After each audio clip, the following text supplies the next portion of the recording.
Welcome, Ultimate viewers, to the European Ultimate Championship Finals in Oostende. Myself, Hannah Pendlebury, on the call for our 2024 mixed slate Tiefseetaucher versus Reading Ultimate, and I am joined. He's graduated, folks. He's finally made his way, clambered into the booth. Christian Gaffney alongside for the call. Christian, what are we expecting from these two? From these two, we have the third place champions of last year, the bronze medalist, against the new upstart Tiefseetaucher, who have not lost an official ranked game this year. They're coming in as the new favorites, mixing up the division, and this is a heavyweight battle to win the pool and go straight to the quarters. So this could be a preview of the finals, the semis. These are two teams that are sizing each other up to see who's the big dog this year. Absolutely. Well, as you say, a lot of pedigree coming out of Reading. They've got a couple of folks new to their roster this season, though, and will be missing the big arm of Connor Hogan, who unfortunately has had to stay on the sidelines with an injury. But Lorenzo Pavan, the Italian import on this Munich roster, of course, a combo of Wood Cheekers, although now, of course, known as Munich women, coming across with some of the MUC faces you're used to from the open division, but opening up with ease and stops, resets to Holzer.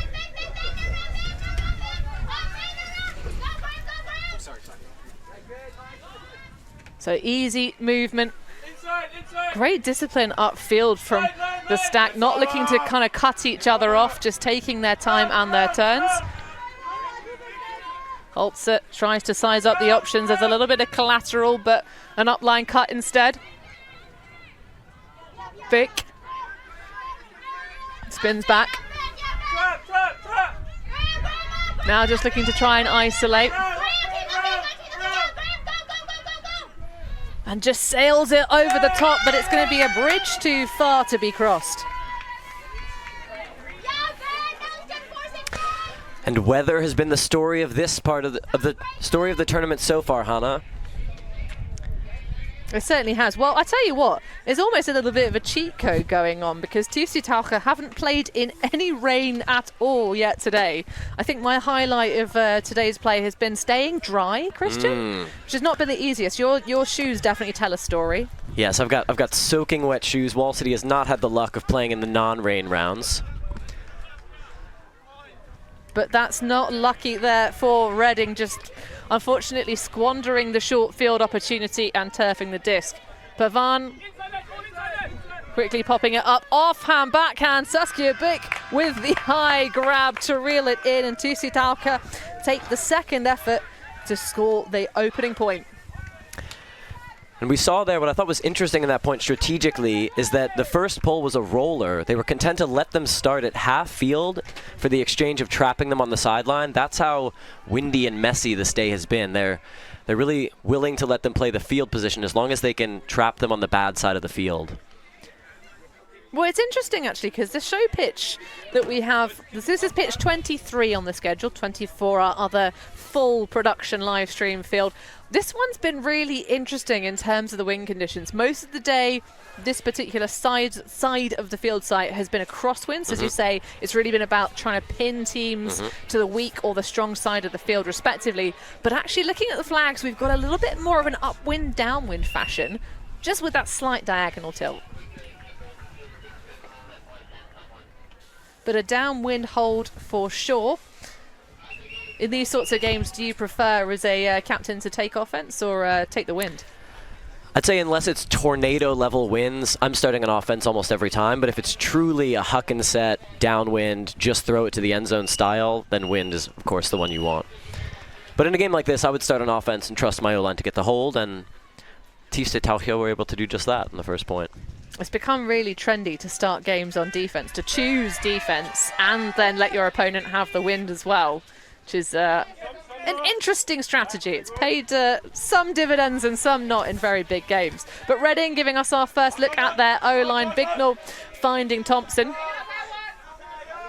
That one, quite a lot of zip on it, but it makes it through. Nedic surveying the options. It's a casual toss pass to Thompson eventually. Has Kalikio looking for the inside. Big target, first appearance on this Reading roster, having returned to the UK, the history teacher. But takes a big bosh on that right arm. And we've got a bit of a neon shoe battle going on here in the handler space. We certainly do. Wallace has got some hot pink cleats. Nedic now again had that inside break. Now it goes to the around to Thompson. Oh, that one comes like a comet back down to earth, but only via the path of Brown's hands. He scoops that one up just about. It looks to me like Reading having the more confident first O point there. But both teams getting first hold in this wind, able to get it down. Would you say that this is the easier direction to go? Yeah, I mean, well, that's the downwind. So, although, to be fair, Christian, we've seen more than one game of Ultimate where actually both teams find it the more difficult point to actually shoot it into with the breeze behind you, because you have to kind of execute your throws very differently. Often teams will choose to maybe reconfigure their lines during an upwind downwind game, make sure they have a lot of throwing talent on the kind of upwind challenging points. And of course for Reading, as you see right in the centre pocket there in those sort of almost burgundy trousers, that's a big part of the throwing set for Reading, shooting into the breeze. That looks to be Marius Hutchison, by my eyes, a lefty handler who, if our minds go back to the elite invite that happened in Bern some moons ago, he disappeared halfway through the final at the elite invite and we definitely missed him. Must have gotten lost somewhere in Wankdorf Stadium. Well, I had an early flight to catch, I think. I see. Honestly, day jobs, who'd have one?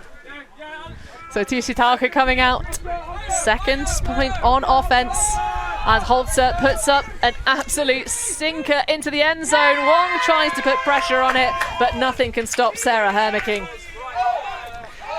And Dennis Holzer going to be one of the throwers to watch on this team. He's a really controlling handler in the offense. He can throw grind for 30 underpasses in a row, or as we saw there, he can put the big huck out to space. Yep, started his playing career, of course, by virtue of Sieben Schwaben, who were attending the EUCF qualification season, didn't make it into the top 16 this year. Not everyone can. What do you think about the kind of the non-extended variant? Because of course, in seasons past, we've seen the ex-EUCF, i.e. the extended championship finals that have had a pretty large open division overall. But for you, Christian, do you like the fact that we've gone to 16 each division? I love it. I actually think that the tighter competition is exactly what these teams need.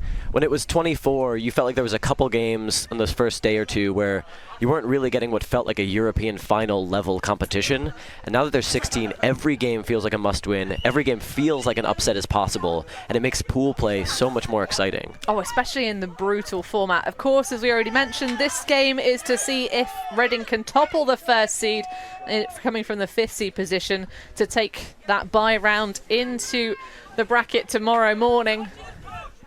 But of course, the 4th finisher in the pool stages immediately knocked out of contention for a podium finish. Jeffrey on the far sideline. Doesn't like the look on the inside. Has Nedic, but that one just sails down and takes ownership of the turnover. A little tap on the head.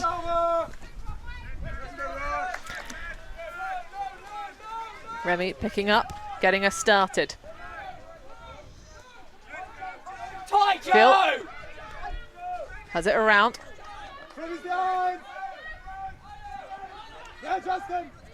Just an easy tish, although that one rises high for Wallace off the paws of Hornschemeier, or Hernschemeier I should say. Oh, and a big old football. Kalikio with the no. And as we said earlier, this neon shoe battle is not just a one-point thing. This is going to be a full game battle. Wallace kicked him in the hand earlier, and he's getting his revenge with the kick block here. Kalikio bringing the ouch, but unfortunately Nedic unable to connect. This time it's Brew with the turnover.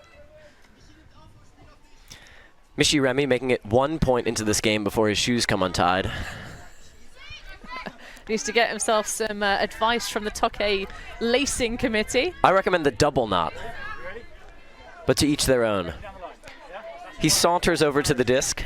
Indeed he does, and pops that one up. Bake unable to make anything of it though. That's not Saskia Bake. I take it back. That's Linnea Sept. Lovely to have her back on the field. Jeffrey now absolutely launching the backhand, has Kalicki underneath it, but a better field position for Justin Wallace. The battle between those two lads continues.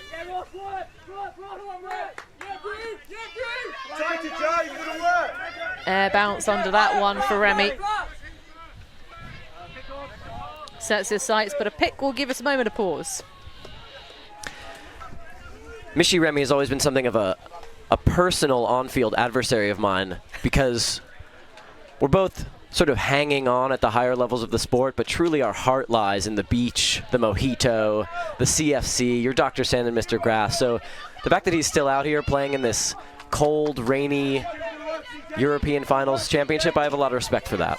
I mean, you're not wrong, Christian. The elite move is to retire to exclusively playing elite beach tournaments in the sunshine, where it's much nicer. Sorry, Seabird, sorry. Now Hunschmeier collects. What's up, helping? Just do your job! Just do your job! Wallace with the dish to Remy. Thinks about the throw and go. But now the stall count starting to rise. Push pass to Hunschmeier. Oh, that one's low, but it will do very nicely into the pocket of Sophie Rostush. And a tush-tush in the end zone pushes the score one more for Tiefseetaucher. And that was a notable assist-goal combination we have there, because that's Hunschmeier, who's always a top name mentioned in the World Games roster potential. He's an amazing two-way player. And Sophie Rostoiche, who, on a similar level of impressiveness, won Sand Slash with Jogo Bonito 8 years ago, let's say. So really high-class pedigree showing on the field here. Are you shouting out your own former teammates here, Christian? I am, and I'm living in the deep past. Well, I got told off for mentioning Jogo Bonito at the World Games level, I'll have you know. I got told off too much mentioning it. However, that World Games roster had so much of the Jogo Bonito collective, and you have to talk about the connections, how well they're honed, although you still owe me a hat. I still owe you a hat, and I will get you that. There's one in that bag, but I'm not sure it's the exact one you want. Oh, I mean, I think the Stash game, you don't see so much of appearances out on the field of Jogo Bonito in recent times, but the Stash game, you still see it out and about. Luca Bouchon was sporting one in his Instagram yesterday, announcing the schedule for his play of the day. Yes, unfortunately our screen printer has gone missing, so our fashion game has really fallen off a cliff at this point. Plus, it's more sustainable, so that's the story we're running with. Well, either way, neither team running away with any lead in the early stages. That big backhand bomb, though. Tiefseetaucher, that 1 point of lead. But they did start on offense, so even though the scoreline deficit looks quite large, as Lewis brings in the too deep pull, we'll get things underway. Nice inside break to start us off to Greer, formerly of Smog. Now joining the fold here now, Kelsey Stollen. The youngster developed through the youth program in Reading. Oh, that one's a spicy dish though, and nothing that one can do about it.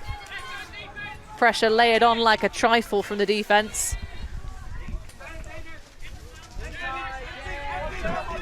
Holzer seeking an opportunity, is just going to lash it deep. Great recovery from Nora Paul. Now, can she find an option? Or will she be forced to just go for the reset? Puts it back in the safe palms of Holzer. That one just about collected, but is it in bounds?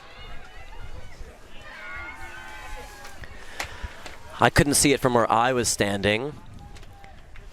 And turnover is called, was out of bounds.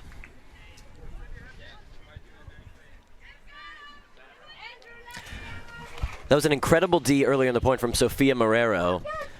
This Tiefseetaucher team has a lot of very powerful, strong women in the cutter space, and we'll talk about some more between the points. Well, Reading look to try and put a second notch on the score post. Things looking a touch flat-footed upfield, not quite the same vim and vigour we're used to seeing out of Reading. Of course, these conditions should be fairly familiar. The UK domestic scene was definitely featuring lots of wind and inclement conditions. Lewis uncorking a deep shot, but a casual effort from Greer sees the turn. Nothing casual about that, the action roll underneath.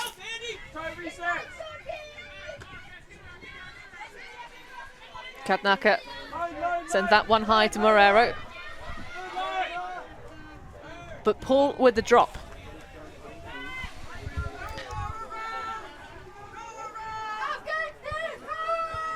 Wong to Kelsey Stollen. Lots of deep options from Reading to clear that underneath space, but Andy Lewis, toe drag, swag and a half. The Tiefseetaucher sideline immediately signalling that in. Absolutely zero concern for his bodily effort, and just Andrew Lewis giving us a display. Kelsey Stollen backing up with that sneak away to the deep space. Now Hagen underneath, and she jumps it through from behind the disc and clutches the next goal for Reading. 3-2.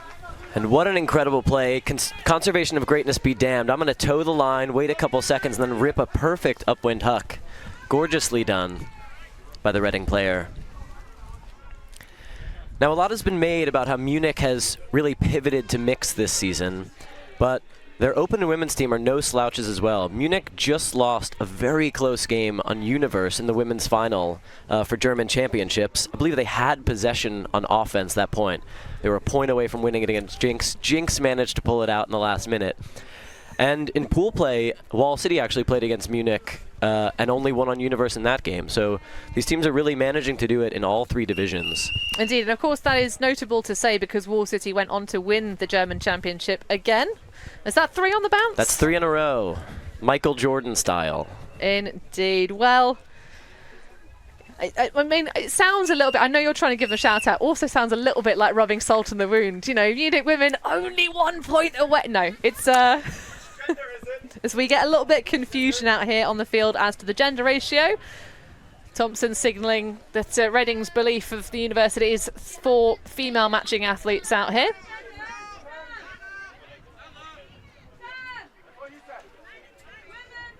But the Reading clipboard is keeping tally. Reading have actually had a couple of stumbles of the clipboard management throughout the course of the season. At regionals, they actually fielded 6 players during one of their pool games. Oops. And when offered the opportunity to burn a timeout, put someone on the field, or re-pull the point, they just said, no, we'll just play with 6. Give ourselves a bit more challenge. Can you later in the game play with 8? I don't think that's how it works, sadly. Okay. Can you imagine, though, the game management that would introduce if you could do that kind of thing? I'm always down for zany new ideas about how to play Ultimate. Well, Michel Remy on the sidelines now saying, why don't we just play with 6 in mixed? It would make things so much easier. But would it? Holzer goes for a relatively conservative option. Pavan now in the centre. Sends one high and lofty. Big effort, but nothing can deny Maya. Oh, lovely leading pass. Just about clung onto. Holzer, of course, a very experienced athlete. Perhaps not his athletic prime, but still throwing absolute bombs left, right and centre. Beautiful run and gun offense. Pavan for the over-the-top shot. Beautiful work for Tiefseetaucher, and they put that one in and maintain the lead 4-2. Pavan doing a lot of work there, the Italian import. He's an incredible top player. I believe he was one of the top stats leaders at EUC last year, and showing why he's so impactful on the field there. Munich, I think they did a really good job of running a clean offense there, isolating a lot from the front of the stack, and never really throwing more than 7, 8, 9 meters, which in this wind is all you really can do. There was that spicy one that Thompson had a good look at, little Bosch underneath it, but I agree with you. Generally speaking, the shot selection was very fluid as well, especially the lateral flow. If I were Reading, I might suggest they try to take away the unders a little bit more and make them throw these forehands up into the wind, because that's the hardest throw to do in conditions like this. Indeed, the upwind breaks, very pivotal. We haven't seen too much in terms of breaks in a row though, because of course we're still at the very early stages of the game. Because of course a lot of the time it's kind of like a buy one get one free in terms of defensive breaks. If you as a D-line can break into the wind, it makes your job much easier to really demoralize your opponent. Love a good BOGO deal. We call them bog-offs in the UK, buy one get one free. To each their own. Well, there are all sorts of weird phraseologies in retail. You have WYSIWYGs as well. When it's gone, it's gone. A big German supermarket favourite, of course. But Reading look to take a few more points off the shelf here in this matchup against the Munich side. But Justin Wallace, double hand denial in a pack of Munich shirts. Justin going to steal the D there from Rostoischer there. I think anyone could have had it, but he wanted that stat right there. Oh, it's a shame we're not taking any, isn't it? Big boost, backhand to the end zone, but just about there to shepherd it into the dust is Lewis. I was impressed with the speed of Kaiser there, who was looking to make that play in the end zone. The male matching player came over to poach off, which I think was necessary. I think there was a layout score in the making there. Lewis giving us another deep push, but that one, Zaza Kent the intended receiver, but it's the defenders that read it best. This time, Sophie Rostoischer under the disc. No Justin to steal the stat from her that time. She does well to read it and put it away. I'm enjoying the amount of TikTok content that's coming out of mixed squads of throwing some shade on each other, but that one in open air, just a little bit too spicy for Tobias Bork. Are you watching TikTok while we're announcing? No. Just following a lot of people on Instagram who then repost the best TikTok content coming out. I see. Seems like a slippery slope. The Team Canada Masters women's game currently absolutely fire. All sorts of stuff. But many of these athletes you can follow on Instagram and just see what it's like to live in the life of a self-funded elite athlete. That one just around the back of Jen Hagen. Nothing to be done about that one. And Tiefseetaucher with a short field. Siebert pick up. Lofty high release backhand, just shy of the tape. Dishing back. Hornschmeyer puts plenty of air under that one.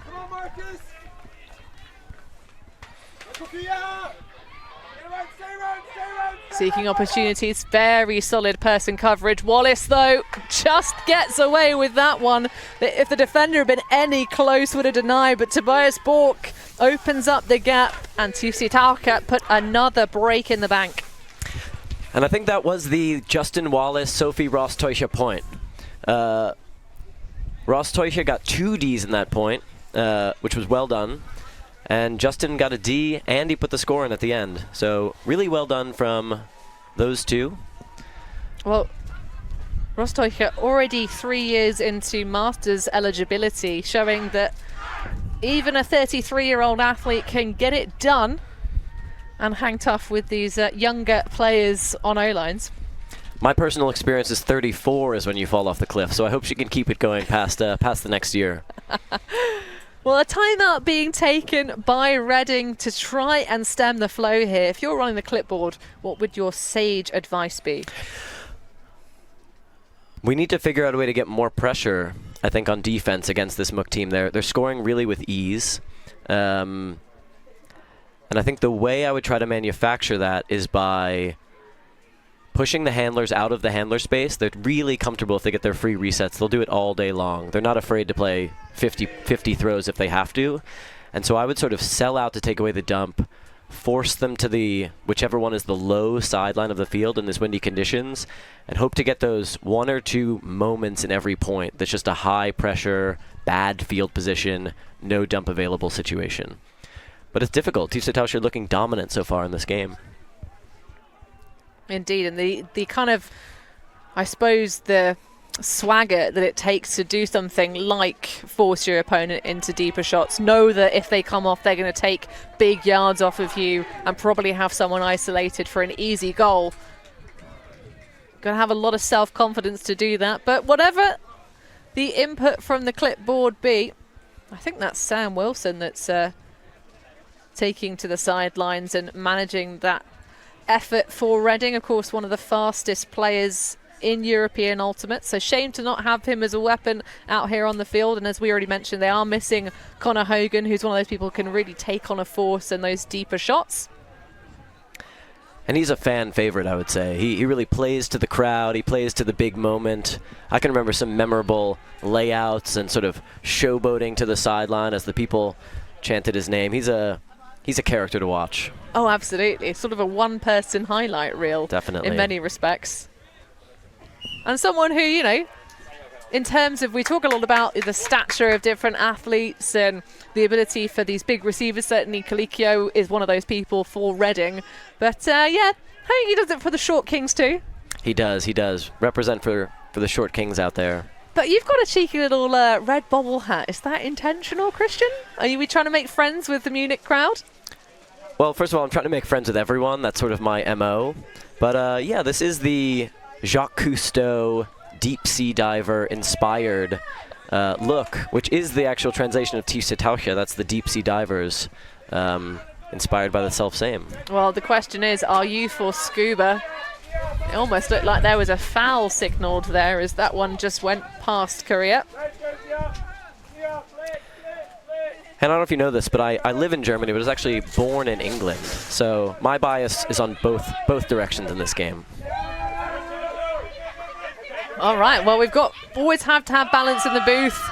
Brew trying to cook something up, but that one, Hunschmeier just chucking the arm in as the rain finally falls on the heads of the Munich athletes. They've been dodging it all day. This is a critical moment here. If Munich is able to get this rain, upwind, difficult break, that'll be a really tough one, and they'll have that buy one, get one free next point. It certainly shall. I think there's a little bit of contact there for Norderpool. Theresa Bignall, one of the founding members of Reading Ultimate. So Menklever is her maiden name on that jersey. She's done the ecologically friendly thing. Love to hear that. So short field opportunity here.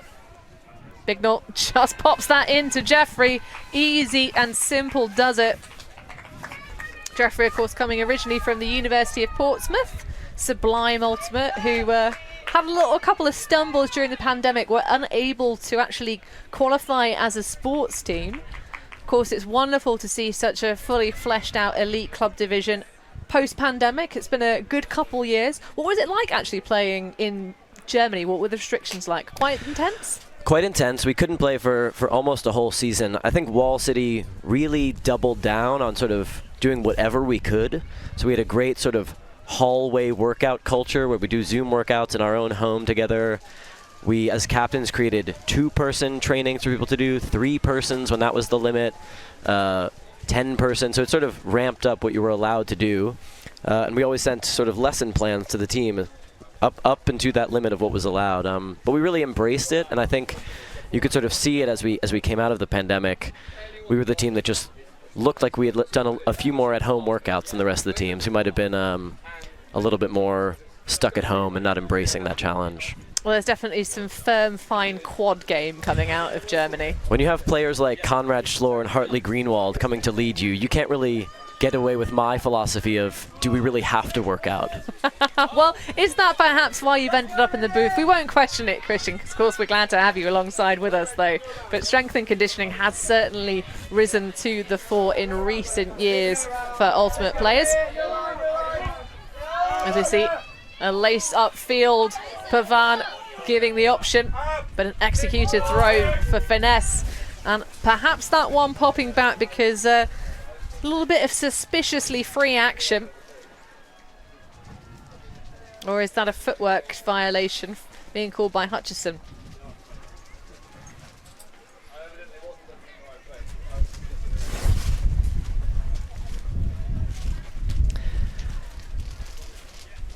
And Reddit once again opting to go cheeky with the pull, the roller to half field, but Munich showing no problem dealing with it there. Well, it is tricky to get full yards, although that pull was downwind. As Pavant, well, not entirely sure the nature of the call here, but a rather elongated stoppage.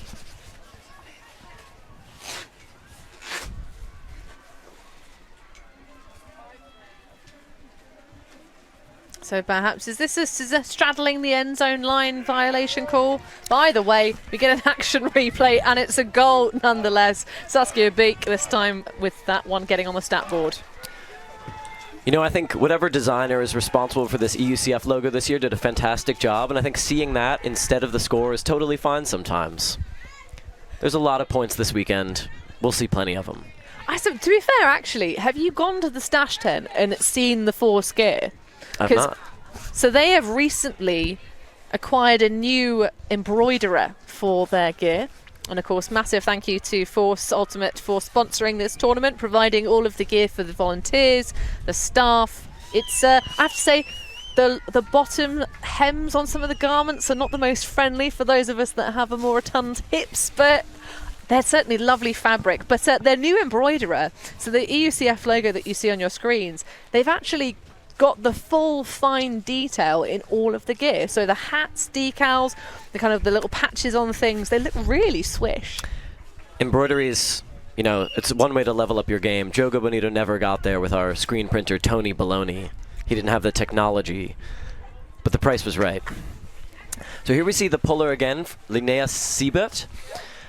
She's one of the leaders on this team, as you mentioned earlier, coming back from ACL surgery, and she looks stronger than ever, I would say. We love to see it. We truly do. And of course, in a mixed team, you have to have leaders on both sides of the gender divide.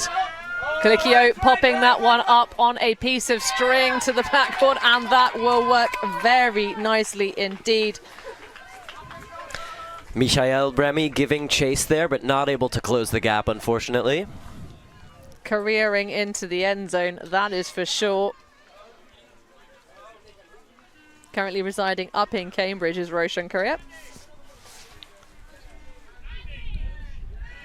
But that's separation you don't see every day. No, and I like the aggressive shot to the end zone. Sometimes when you're down early in a game, you tighten up a little bit and you feel like you can't really take the risk of throwing the big throw because you don't want to be the next person to mess up. You don't want to be the person who gets the blame from your teammates. But you really need to throw those shots to open up the offense sometimes, keep the defense honest. Calculated gambles, we're all about it. So of course the reason we're seeing the 1 and 5th seeds matching up in the pool stages is due to the randomization. So the first 4 finishers for our pools of 4 taking the top seeds, and then a random generation. Very interesting. Super interesting. I was actually there for the live reveal, giving my thoughts on it. How do you feel about the new system? The ranking system in general? Let's talk about the random pool generator first. Oh, I love it. It just creates chaos, you know? I'm a big fan of chaos. Should think I'd be more inclined to this wind condition, but hey-ho. But we'll talk about the ranking and how that's impacted things in a wee bit as Holzer sets his sights and scoops a flick for days into the end zone. And, oh, great read, but not quite the legs under it for Michael Stops. Michael Stops was on the practice squad last year of the German Open national team. He's, before that, sort of an unknown player, a raw, big athlete. I think he grew a lot in that year, in that season, and is definitely a weapon for this team, but unable to bring that one in. Not many people have growth spurts at the age of 29, but emotionally, skill-wise, you got to be growing, otherwise you're dead, right? Or switching to commentary. Growing in a different way. Yes. Withers wearing a raincoat rather than a jersey on top. But he can't hide from us. We know him too well. Lewis, well denied by the matchup downfield from person coverage. Pick may well bring that one all the way back. And Tiefseetaucher will be very happy with it because you never want to see Andy Lewis racing off with that much air. He was wide open, did well to make the deep cut. Unfortunately, the pick stopped him, and he throws the big thumber back, an errant pass. I think he'll want to keep that one during the stoppages, not on the on-field play. I don't know, I'm sure the Tiefseetaucher fans back home would say that one's game ready.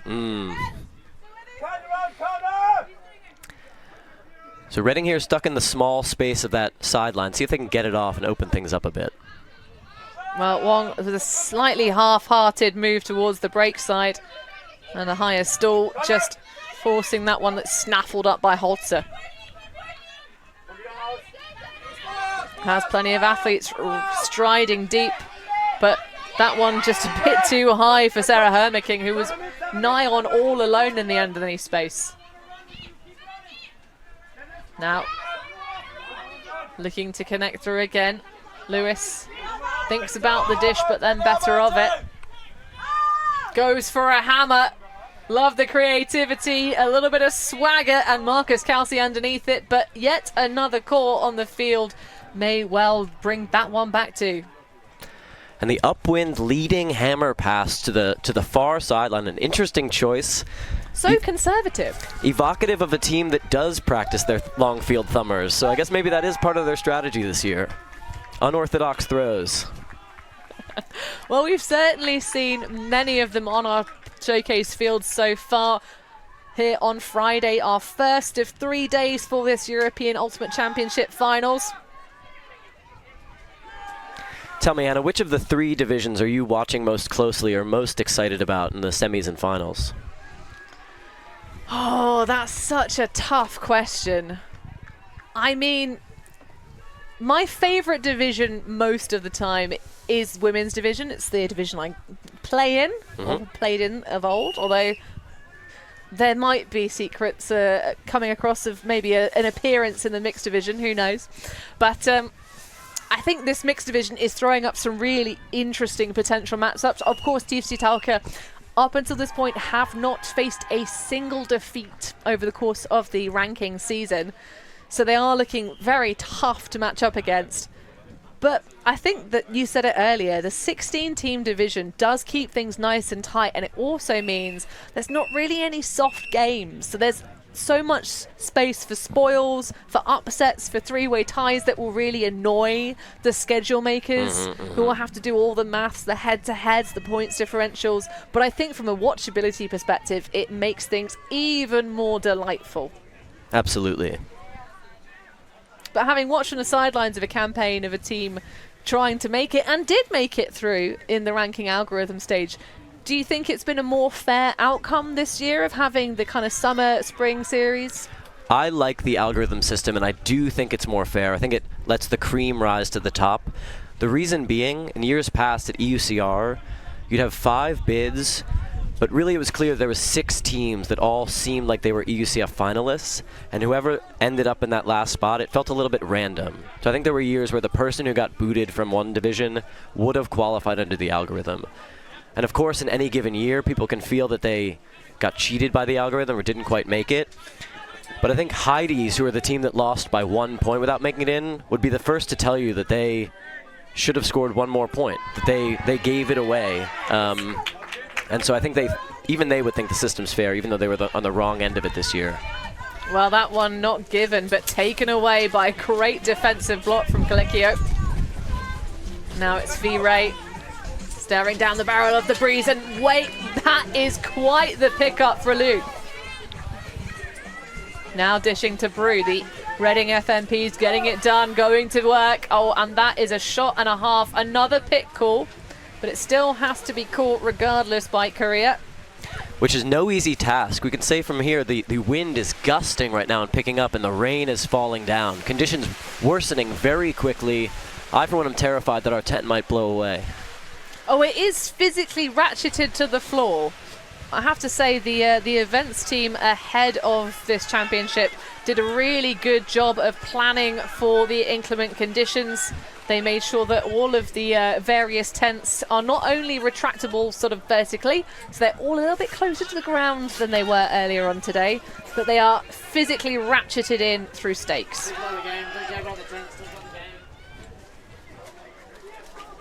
So a shot over the top, unable to be collected. Oh, shouting at the events team saying did a good job.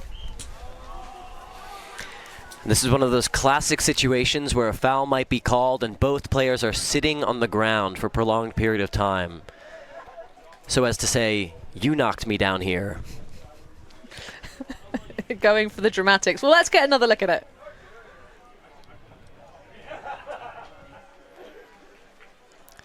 To me, that looks about as clean can get. I think most of the contact was on the sort of stumbling down to the ground together after the D was made. Well, perhaps there's the argument of I couldn't make a second bid on the disc because it did hang for quite a while because of the stumble of Honchemeier going backwards after having failed to get a defensive catch block. The old second effort, a tale is as old as time, but there is often truth to it.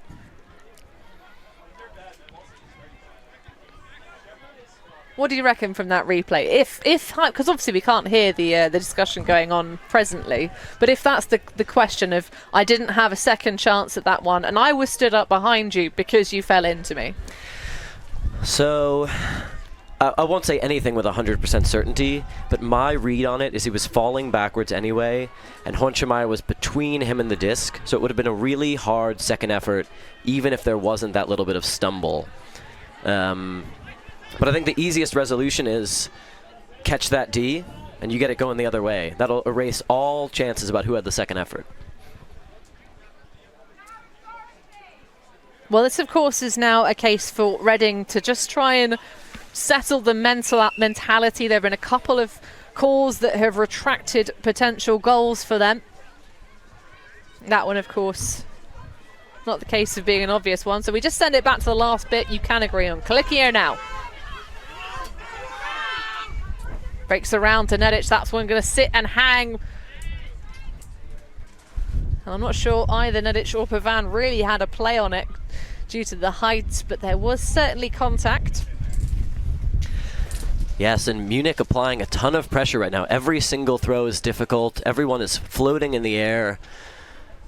It feels like they're earning this D one way or the other. I don't know if this was the one or if they're going to get it on the next pass, but the pressure has ratcheted up intensely.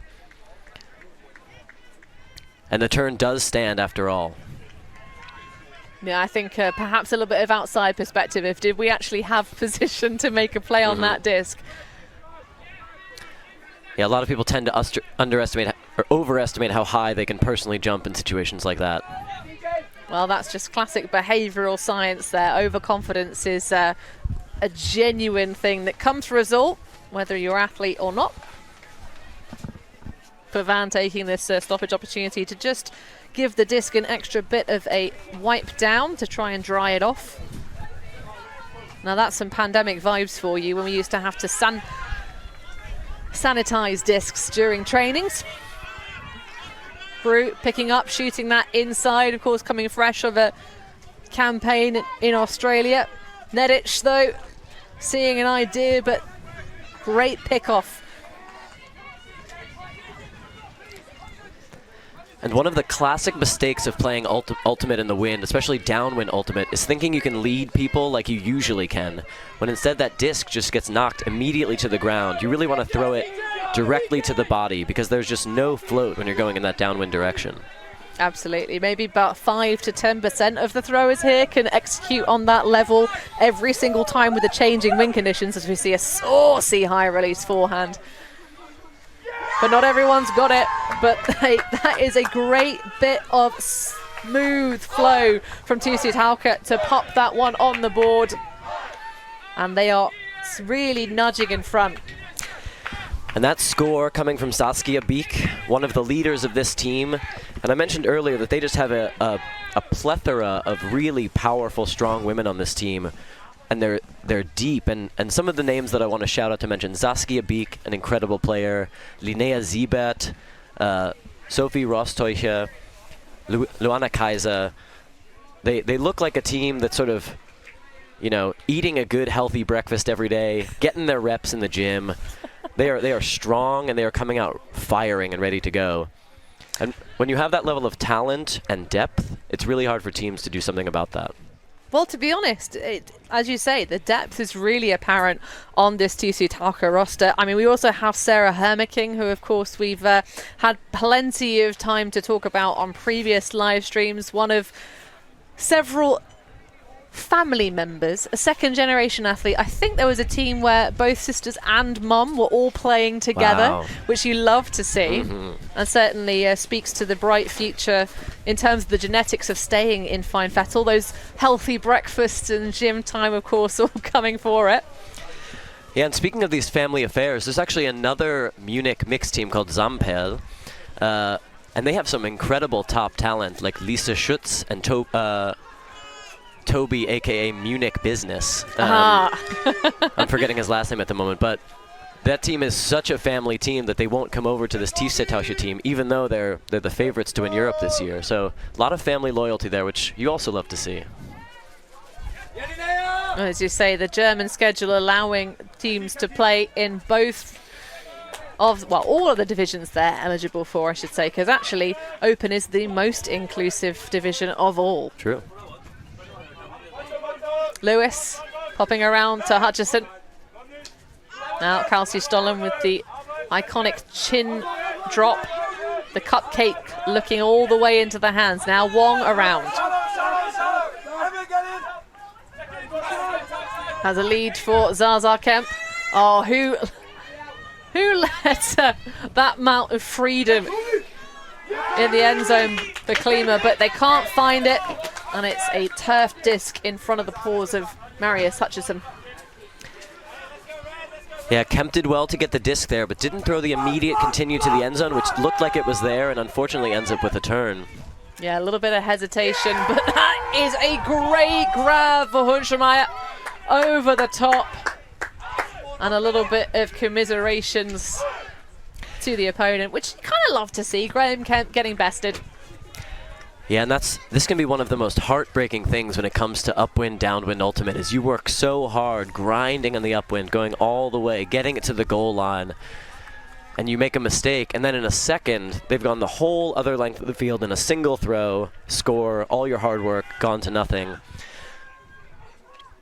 But a half being taken by the Munich outfit, 8-5, which some commentators, namely a certain Ravi Vasudevan, have been saying that 8-5 is the most dangerous scoreline in Ultimate, Christian. What do you reckon? Ooh, I mean, it's a cliche. It's been said for years. I reckon 8-7 is more dangerous. If I'm a captain of a team, I'd rather be up 3. But I guess that's the difference between me and Ravi, is just sort of simple arithmetic and good sense. Well, Reading with still very, very reasonable body language. We know they were getting pumped up for this game, of course. It's not all about toppling Tiefseetaucher at this stage in the championship. They'll certainly have a crossover coming up tomorrow. So pools A and D in the mixed division will cross, and B and C.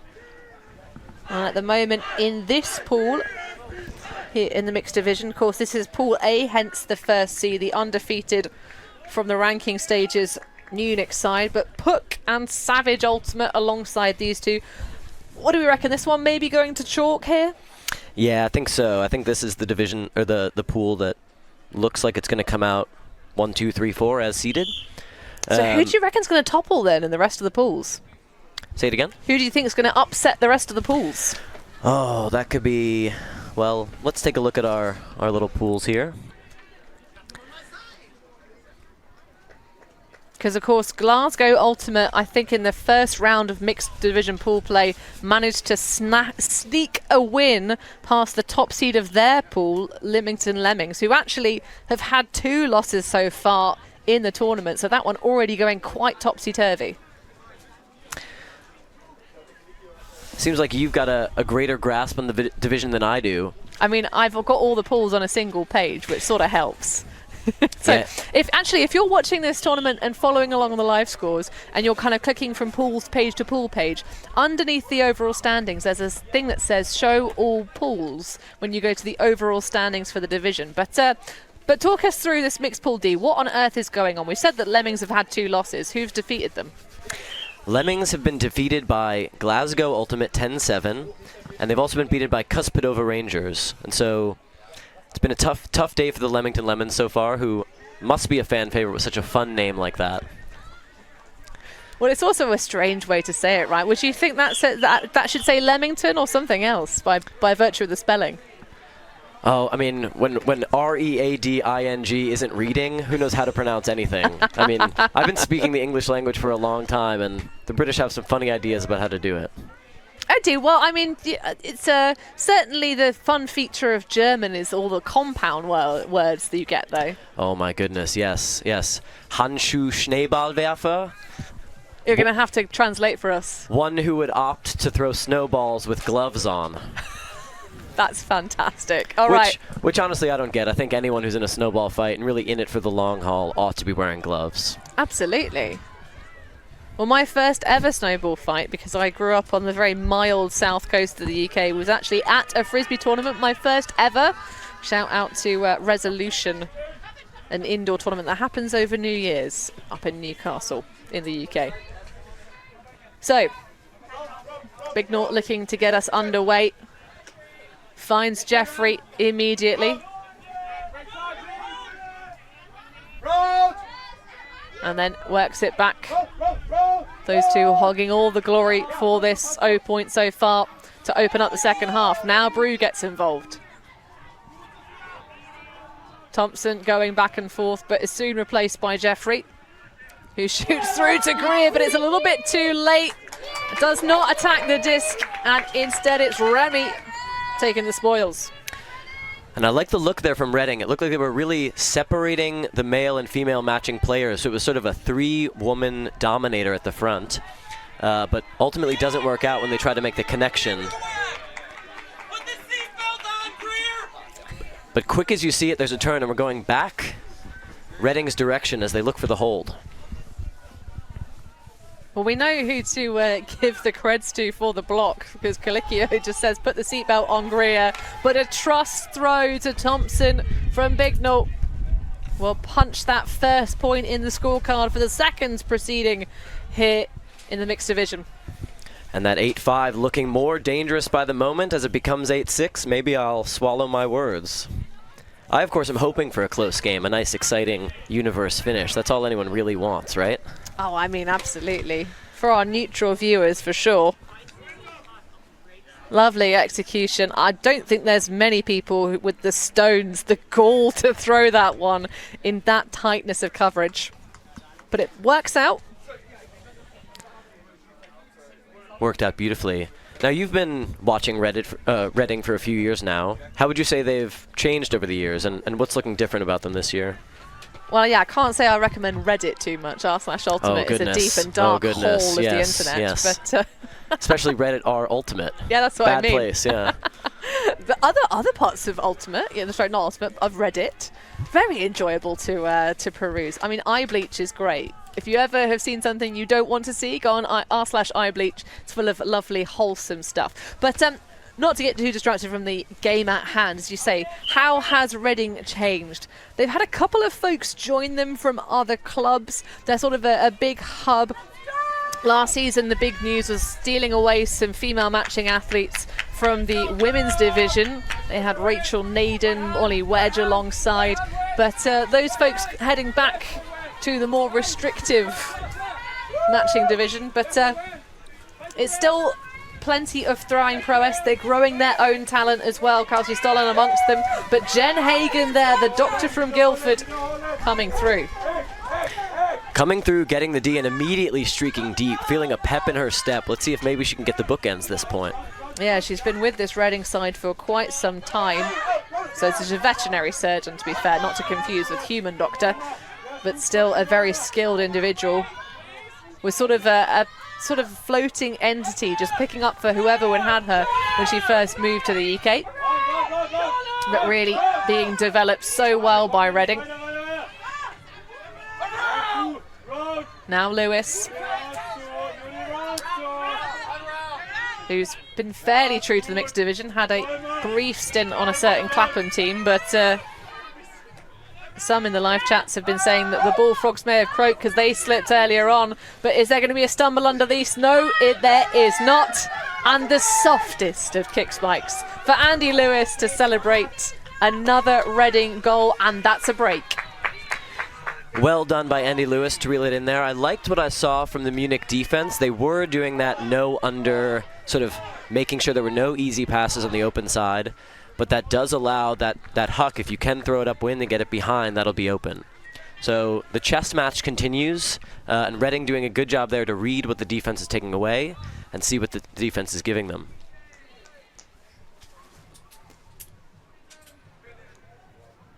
So as the delightful scent of waffles wafts across the field, of course, sort of the iconic sense of being here in Belgium. Oostende, very close to the sea, causing some breezy conditions, but this central section of play has been quite pleasant conditions. It's still a little bit chilly, but the wind has now, well, it's trying to change. You can see the kind of flags at the back of the field view there. And now, I think what's so interesting about this weather is it's not a consistent bad weather. The wind is shifting, the amount of rain, the amount of wind. And so your strategy can't just be, we're hucking it and setting it this game. You have to really adjust, not only between every point, but during points, because it changes so quickly. Fee Ray coming in there with the aerial attack, getting a bit too much Bosch, immediately calling and apologising for the foul. But a stoppage that will interrupt flow for Tiefseetaucher. Pavan dashing away, Holzer on the underneath. Withers taking that match up to try and deny the number 14 what he wants. And that one has enough pressure on it that the drop and a short field opportunity for Reading to level it up. Stops, not able to reel that one in as Reading has the short field. Thompson with a shot on the inside. Now Nedic looks to swing all the way across, but the wind just getting a little bit involved there and stealing the disc away from Withers. Just catching the underside. The disc sails out of bounds. He checks his hand. I wonder if there's anything wrong with them. I doubt it. I think it was the wind in this case. Yeah, just sort of rising at the inopportune moment for Reading fans. And it isn't 127 minutes into the game. We haven't quite reset our game clock. But the inside shot from Ronowish, unable to get there. And now Thompson eyeing up another very short field defensive break opportunity. Nice inside to Colicchio. And just sends the mark all the way onto the floor. And now a second time, this with a bit more contact.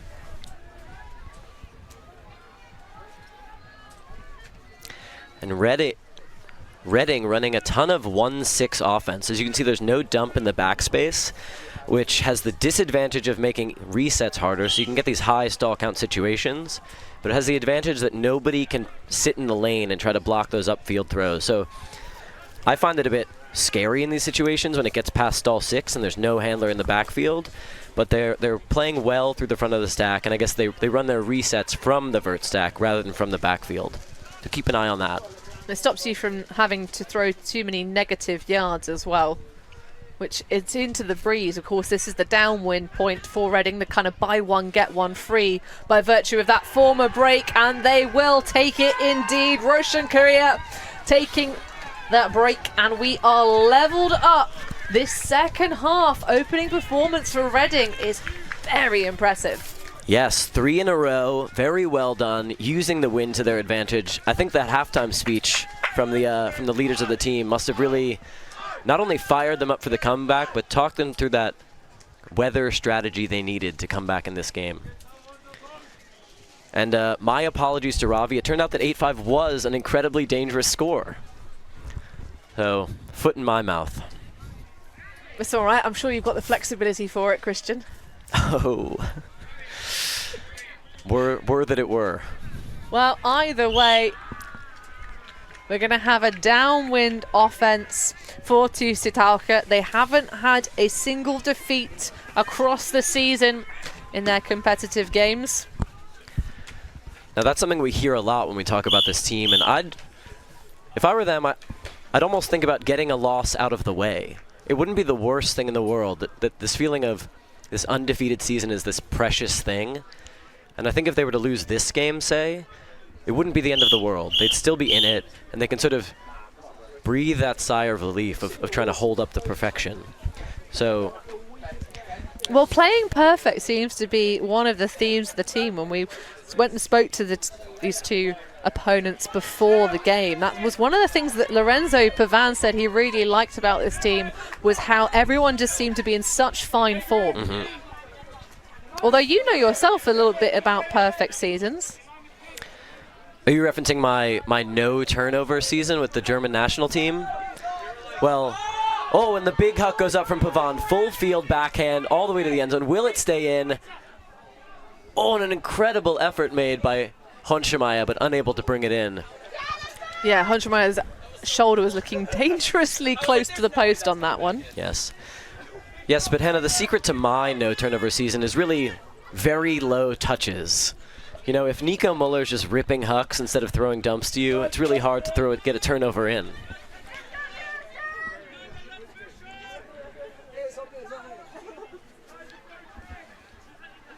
Well, the expected scoreline differential from the almighty algorithm should be a 15-13 overall, but at the moment, Reading looking to make Ravi's algorithm naught. Ripper backhand from Hutchison that almost slaps Kemp in the face, and he's going to open up, uncork it to the backhand for the end zone. Just shy for Lewis. Didn't quite make it a Kemp sandwich. Has Hagen hanging around in front. He's going to have to break the mark with something. Oh, and a high stall toss pass gets pushed out by Hermiking. They almost managed to get that point in just two wild hucks. The first one sort of almost caught with the face. The second, a cross-field huck. But the third throw doesn't work out as that push pass to no one, unable to convert.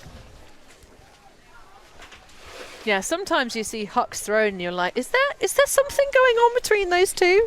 Are they friends? Are we friends out here? But of course, they're all friends and good teammates. We won't spout such gossip. Just a case of trying to go with whatever works.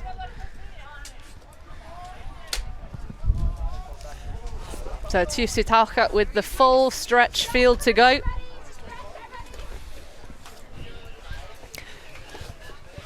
Reading again applying a ton of pressure, making it less easy. Tiefseetaucher looking beatable here in this second half. Bit of a discussion here. I think we're coming in on stall 5.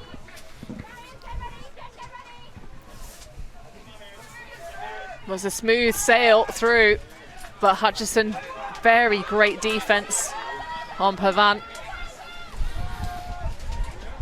Sends it up, and that's ripped down, stamping into the end zone, and Reading take the lead, but potentially a call to drag that one back. Lewis seemed very certain of his inbound status, and there's a little handshake to seal the deal, but let's get another look at it anyway. And you called out Hutchison earlier for being a great thrower, and he's proving it there with that backhand up into the wind, floating out to space, wearing those burgundy pants, making them look good. And that's sort of how it is with Ultimate. If you're the player in the off-brand, off-team fashion pants, you've got to be really good, right?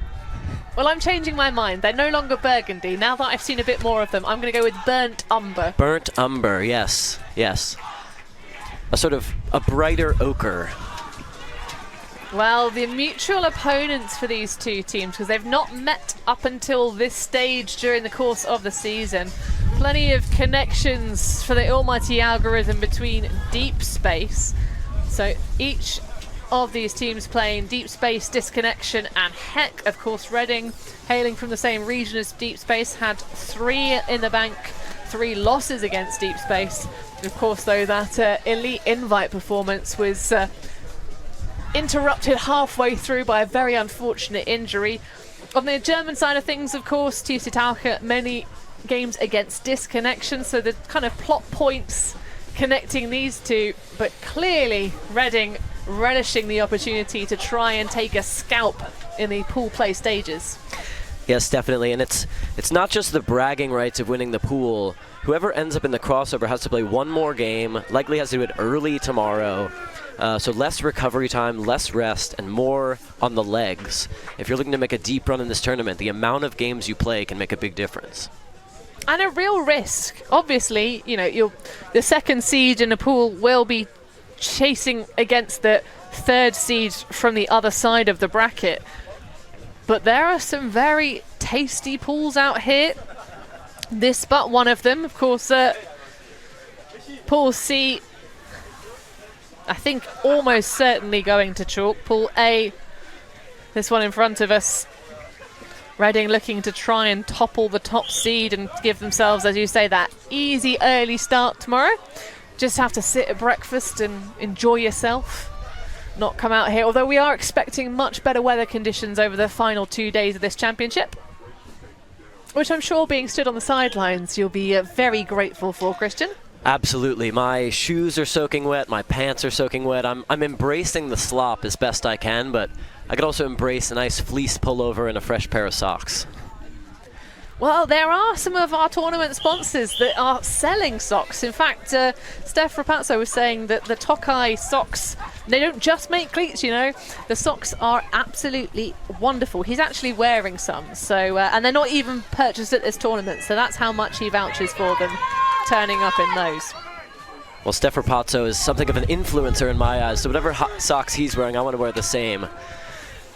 We'll see if we can make that happen for you. So Holzer, who's been relatively quiet in the early stages of this first half after putting some real damage downfield earlier on. The wind and rain becoming ever more difficult to battle against as Pervan is shaken away. Pool. That one just a bit of a sky ball pack developing, and of course Colicchio using that big frame underneath it.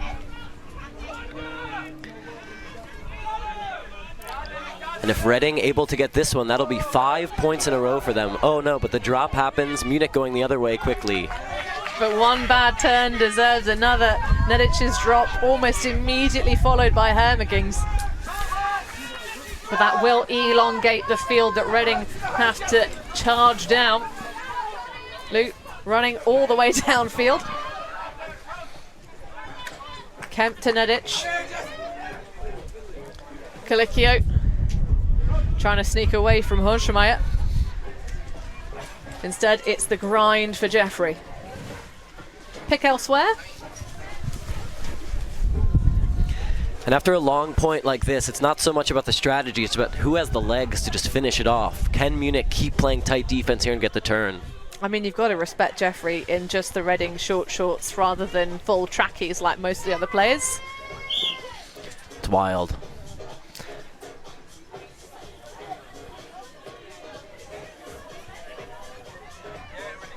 Jeffrey threatening that around backhand. Nice adjustment from the force for Hermicking, making it even more difficult, but squeezes it through. Oh, that's a clap of doom.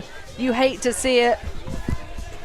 Jessie Lou wondering where the disc went when it lands behind her.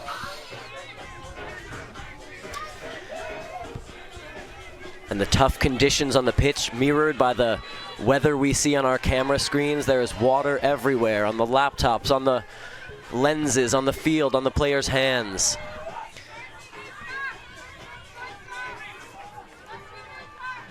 I do believe we have some pumping German techno behind us. This feeling like it could be the make or break point. Oh, and that is the catch that would have put Reddit up another break. Unable to reel it in. Thompson with the near miss.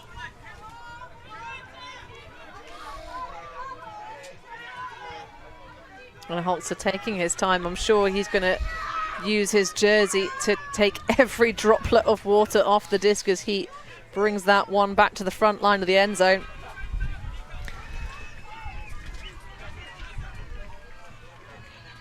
if anything, could probably have stopped and set the pivot a little bit sooner and just ripped it deep. But happy to throw in his own end zone, Callahan territory. You can see the flags really flustering behind the plate. That's a great leader though. Paul can't quite collect it, running out of steam. Thompson, high release backhand, just putting it out on a plinth for Colicchio, and Reading now staring down and taking another break in the game. The body language from the Munich team starting to really show the suffering. All the energy with Reading right now. They charge the field. They are a team possessed. And Munich, the question now is not just can they keep scoring, can they make a comeback with their sort of clean offense to get a hold. It's can the team keep their spirits up? Can they keep things together? Can we get a time check for this game, please? Because our game clock's completely out. Well, surely this game is starting to draw towards its close. Our game clock is, of course, not accurate. It has not been an hour and 2 hours and 20 minutes of game time. We've had some technical difficulties across the course of today, but Reading at the moment on the ascendance after Tiefseetaucher kind of shut them out in the first half. They are rising to the challenge. And we have 9 minutes left in this game. We're hearing from our technical crew. So really, I'd say a must-hold point here for Tiefseetaucher. If they don't get this, then Reading will again have the favorable wind at their backs. And so Munich fighting for their lives here in the early going of this tournament. Not for their lives, but for their perfect unbroken streak, let's say.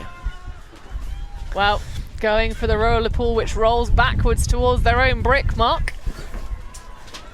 Very difficult. We saw how everybody was finding it challenging to throw against the breeze a few moments ago. So the roller pool, a very valid choice. Holzer picking up and just dishing immediately.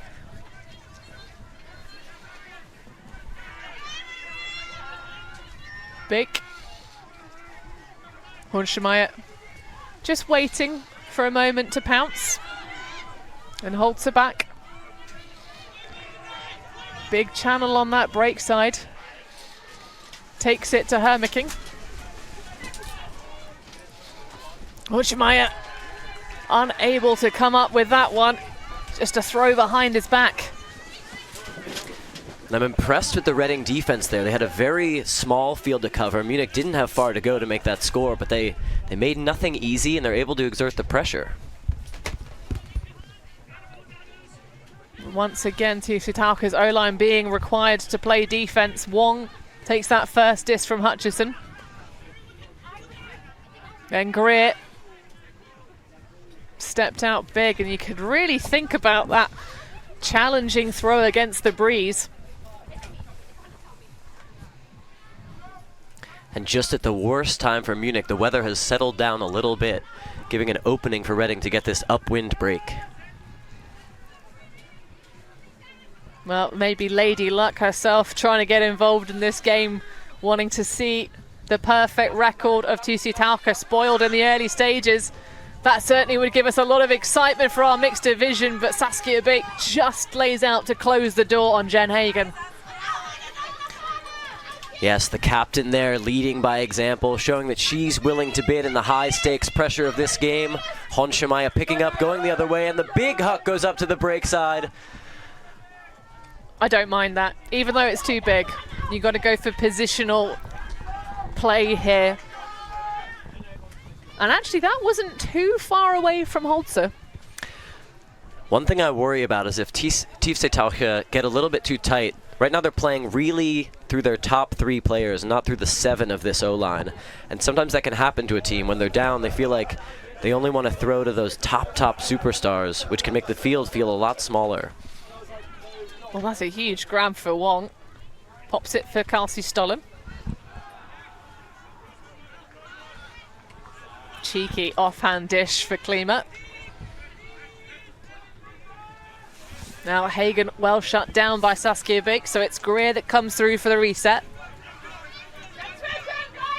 Hutchison, oh, look at that backhand bomb. Not quite enough height on it to sail all the way to Kelsey Stollen. But that had some real vim.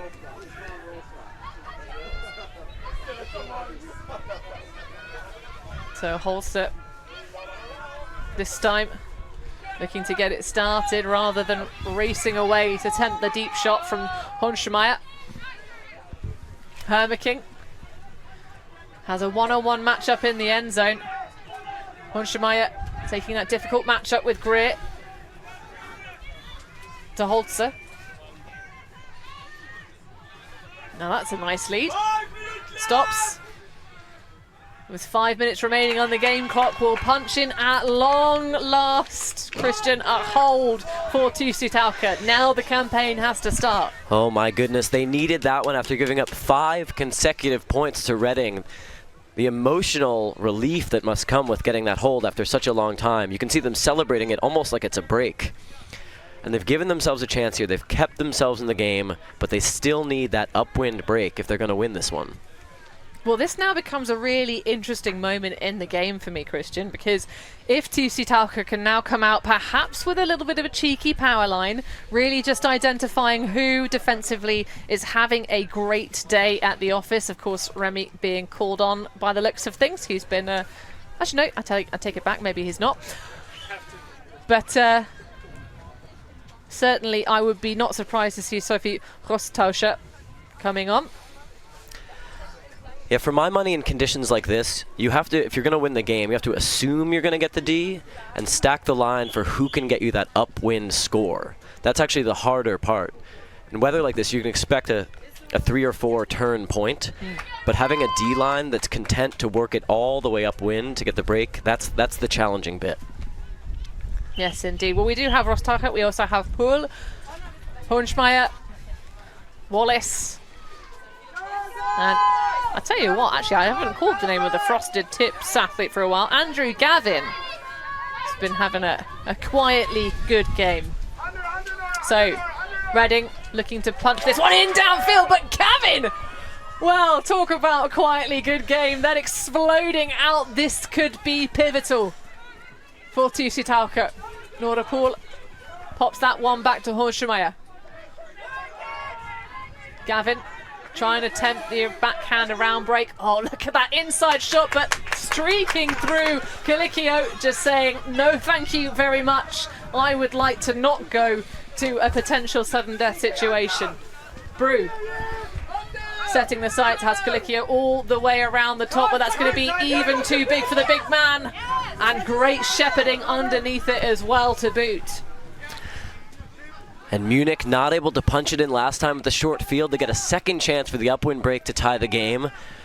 Our man here, Gavin, who got the D, throwing the break to the around. Honschemeyer under it, holds it in heavy pressure, and won with the foul. I hope he's okay.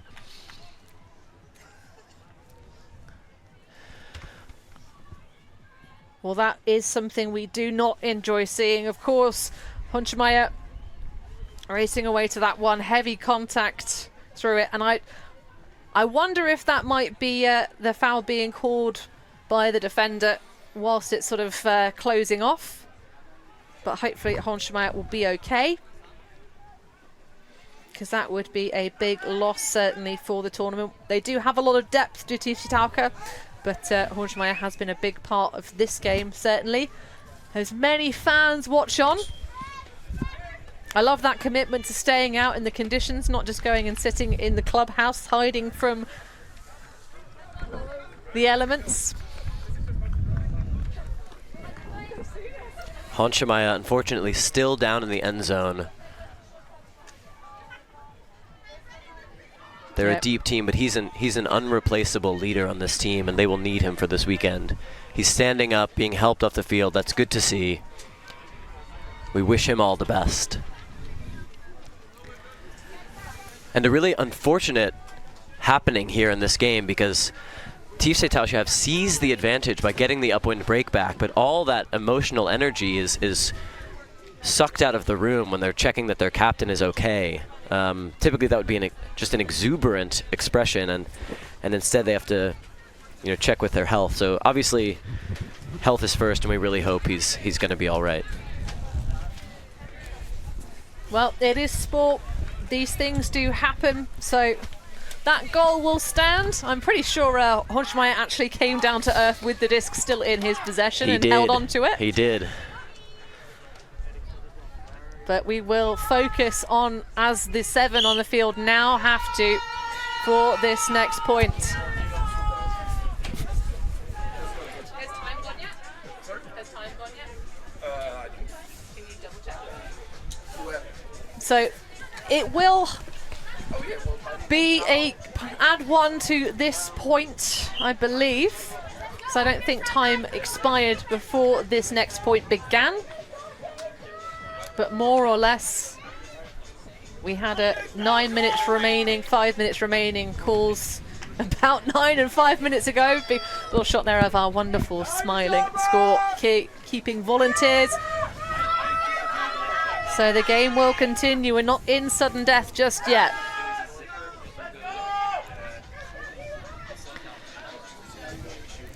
The pull there, a bladey one, landing in and rolling out the back. So he'll take it at the front of the end zone. The lefty thrower.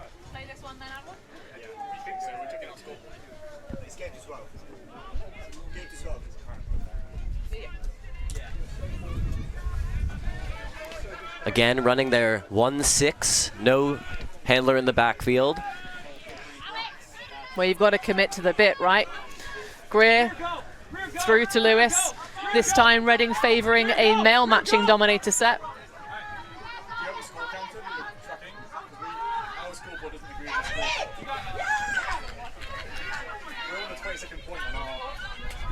Well, Tiefseetaucher looking to make it a game to 12 with them in charge, and they will. Nora Poole with the goal. And Tiefseetaucher pulling ahead by a hair in the late stages of this matchup. And what an incredible back and forth this game has been. Each team had their time seizing the advantage, and now Reading needing to get 2 on the bounce. We've seen them get 5 in a row in this game, so certainly within their capability. If I were a betting man, I would say this is going to Universe. Well, interestingly, Christian, there's going to have to be a little bit of admin going on because, and we've said earlier in the game that Reading's clipboard game hasn't been always on point across the course of the season, but there is a discrepancy between themselves and the scorekeepers to our left, our volunteers that are working tirelessly in all conditions here in Oostende. But they'll figure that one out. As far as the Universe as we see it, though, we could be going to Universe, but it's game to 12 regardless.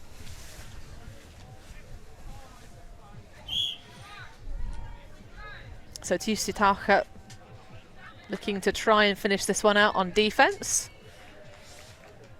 Wonder if we might get another crazy run-through block from Gavin. I hope so. He's really showing us that he's not just a highlight head of hair, but a highlight player as well. This is the same line that, or a very similar line to the line that just got the upwind break, minus obviously Honchmeyer, who's such an important part of that team. So they were capable of putting on tons of pressure, getting the break twice last point, but punching it in, more of a challenge again in this upwind point, pole to pole.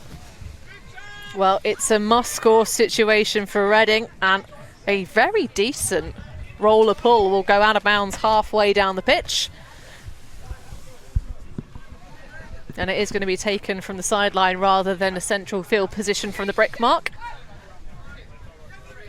Jeffrey trying to tempt that around. A big poach off from Holzer. Bit of help defense being played. Dish through to Brown. Nice shutdown, really just denying the around shot. But a great bit of vision. Finds Korea. Blue now. To Jeffrey. Really attacking that force and then dishing through to Withers. Doesn't take the lead throw to Thompson. Jeffrey with a moment to throw the break, and she does. Ben Withers claims the goal, and now it's all about Reading trying to find an upwind break against the Tiefseetaucher O-line. And a game like this between these two heavyweights, we said it would be a slog. We said these were two at the top of the division, and I think Universe Point is the ending we deserve here.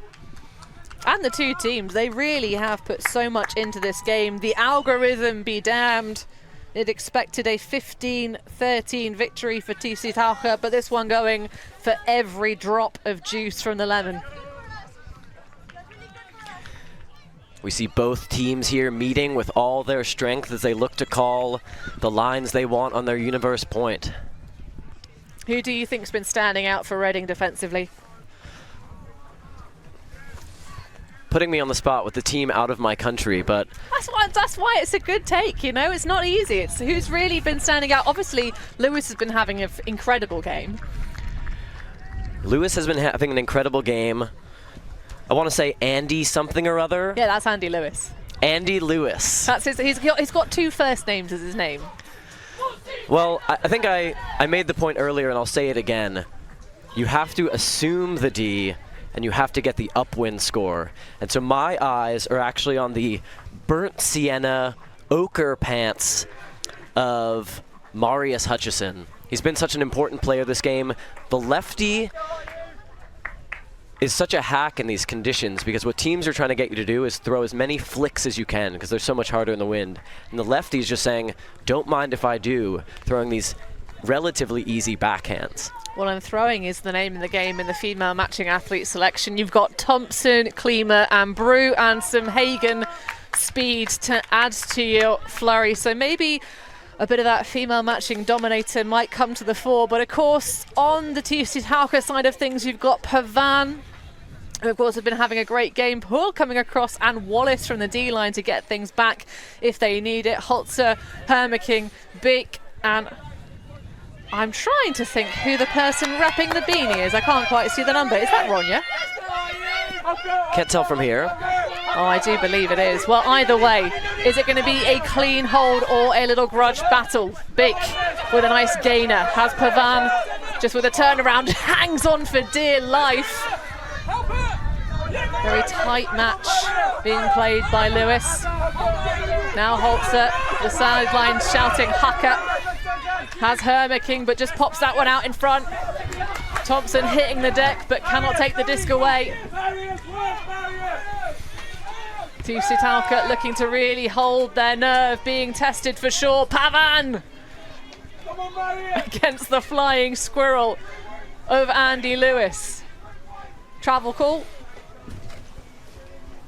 will give us a bit of interrupting, but retracted and will stay in play with Lorenzo. Flirts with the around backhand and then just takes the easy reset instead. Holzer with the break, Wallace with the grab, and Tiefseetaucher will hold on to their perfect record so far for the season, but that was a match. Oh my goodness, I was on the edge of my seat there. That was looking like it was going to fly up above Justin Wallace's hand. He grabs it at the last second. What a finish, what a game. Tiefseetaucher able to keep their perfect record intact, but Reading showing that they are to be feared, they are to be reckoned with at this tournament. Well, that looked very spicy indeed, but it came out of the hands of Holzer, taking on the around backhand break, high release, but Wallace showing the ups. Great effort from the D-line of Reading in the end, but they just did not quite find the edge on the inside for some of those bids. But that will wrap us up for this match, folks. The first and fifth seeds meeting in the pool stages, giving us thrills and spills.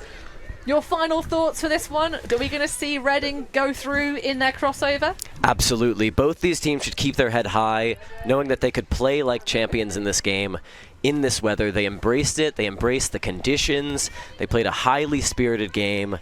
and both teams were down and both teams kept fighting. And I think that's what they can take going into the next games. Well, that wraps us up for the mixed pool play as well. So it will indeed be Tiefseetaucher holding on to the first seed and taking the bye round going into tomorrow. Elsewhere, Deep Space topping theirs over Disconnection, Pelt and Heck. Pool C not quite finished yet, and D as well, ready to go into the blocks. But we have a full slate of the rest of today's games for your good folks. Our final game slot of today, Jinx Midnight versus East Block on the field in front of us on this stream, but also Wall City versus Chevron Action Flash. So we'll let you go to your line calling duty, Christian. Thank you for joining us. I've been Hannah Pendlebury alongside Christian Gaffney for your Mixed Division action, and we'll see you for the final slot in a few moments.